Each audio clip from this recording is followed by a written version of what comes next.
ഉൽപ്പത്തി 1-ാം അധ്യായം. ആദിയിൽ ദൈവം ആകാശവും ഭൂമിയും സൃഷ്ടിച്ചു. ഭൂമി രൂപരഹിതവും ശൂന്യവുമായിരുന്നു. ആഴത്തിനു മുകളിൽ അന്ധകാരം വ്യാപിച്ചിരുന്നു. ദൈവത്തിൻ്റെ ചൈതന്യം വെള്ളത്തിനു മീതെ ചലിച്ചുകൊണ്ടിരുന്നു. ദൈവം അരുൾ ചെയ്തു, വെളിച്ചം ഉണ്ടാകട്ടെ. വെളിച്ചം ഉണ്ടായി. വെളിച്ചം നല്ലതെന്ന് ദൈവം കണ്ടു. വെളിച്ചവും ഇരുളും തമ്മിൽ ദൈവം വേർതിരിച്ചു. വെളിച്ചത്തെ പകലെന്നും ഇരുളിനെ രാത്രിയെന്നും ദൈവം വിളിച്ചു. പ്രദോഷമായി, പ്രഭാതമായി 1-ാം ദിവസം. ദൈവം അരുൾ ചെയ്തു, ജലമധ്യത്തിൽ ഒരു വിതാനം ഉണ്ടാകട്ടെ.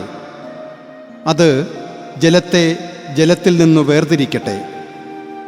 ദൈവം വിതാനമുണ്ടാക്കുകയും വിതാനത്തിന് താഴെയുള്ള ജലം വിതാനത്തിന് മുകളിലുള്ള ജലത്തിൽ നിന്ന് വേർതിരിക്കുകയും ചെയ്തു.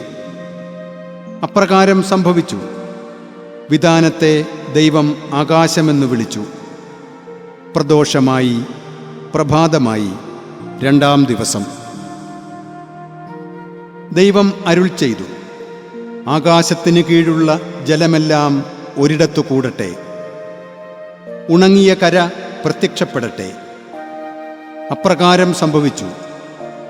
ഉണങ്ങിയ കരയെ ഭൂമിയെന്നും ഒന്നിച്ചുകൂടിയ ജലത്തെ കടലെന്നും ദൈവം വിളിച്ചു. അത് നല്ലതെന്ന് ദൈവം കണ്ടു.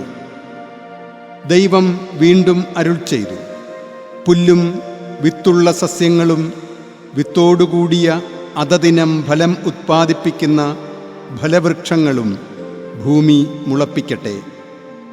അപ്രകാരം സംഭവിച്ചു. പുല്ലും അതദിനം വിത്തുമുളപ്പിക്കുന്ന സസ്യങ്ങളും അതദിനം വിത്തുൾക്കൊള്ളുന്ന ഫലം ഉത്പാദിപ്പിക്കുന്ന വൃക്ഷഗണവും ഭൂമി പുറപ്പെടുവിച്ചു. അവ നല്ലതെന്ന് ദൈവം കണ്ടു. പ്രദോഷമായി, പ്രഭാതമായി 3-ാം ദിവസം.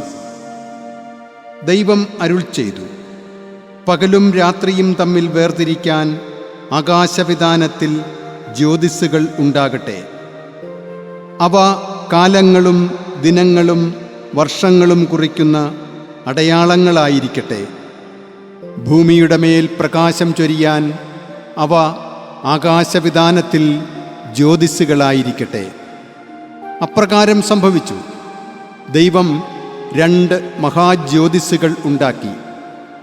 പകലിനെ ഭരിക്കാൻ വലിയ ജ്യോതിസ്, രാത്രിയെ ഭരിക്കാൻ ചെറിയ ജ്യോതിസ്, കൂടാതെ നക്ഷത്രങ്ങളും.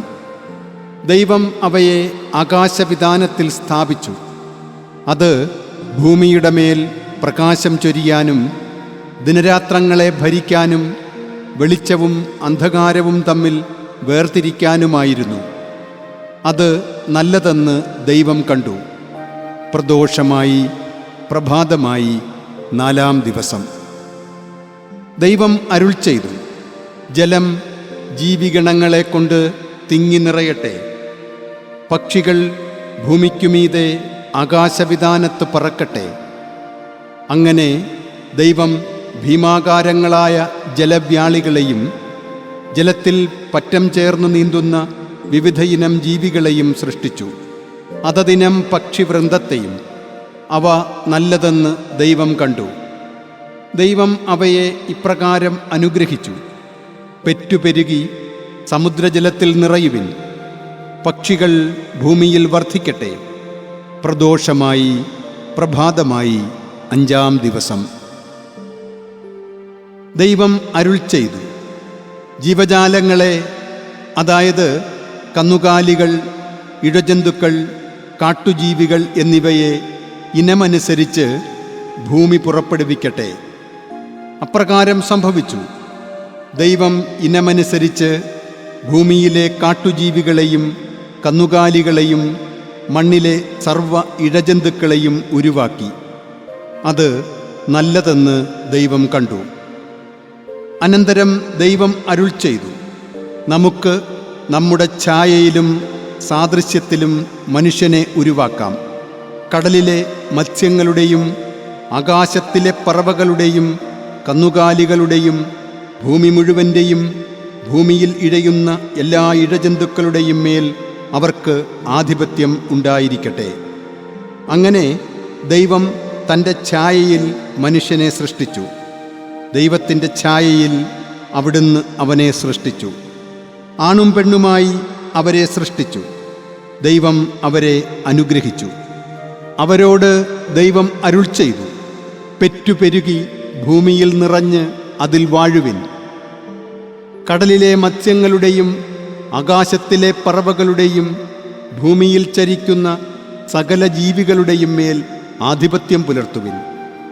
ദൈവം വീണ്ടും അരുൾ ചെയ്തു, ഇതാ, ഭൂമുഖത്തെവിടെയും വിത്ത് ഉത്പാദിപ്പിക്കുന്ന എല്ലാ സസ്യങ്ങളും എല്ലാ വൃക്ഷങ്ങളും വിത്ത് ഉത്പാദിപ്പിക്കുന്ന വൃക്ഷത്തിൻ്റെ ഫലങ്ങൾ ഞാൻ നിങ്ങൾക്ക് നൽകുന്നു. അവ നിങ്ങൾക്ക് ആഹാരമായിരിക്കും. ഭൂമിയിലെ എല്ലാ വന്യജീവികൾക്കും ആകാശത്തിലെ എല്ലാ പറവകൾക്കും ഭൂമിയിൽ ഇഴയുന്നവയ്ക്കും ജീവശ്വാസമുള്ള സകലതിനും എല്ലാ ഹരിതസസ്യങ്ങളും ആഹാരമായിരിക്കും. അപ്രകാരം സംഭവിച്ചു. താൻ സൃഷ്ടിച്ചതെല്ലാം ദൈവം കണ്ടു. ഇതാ വളരെ നല്ലത്.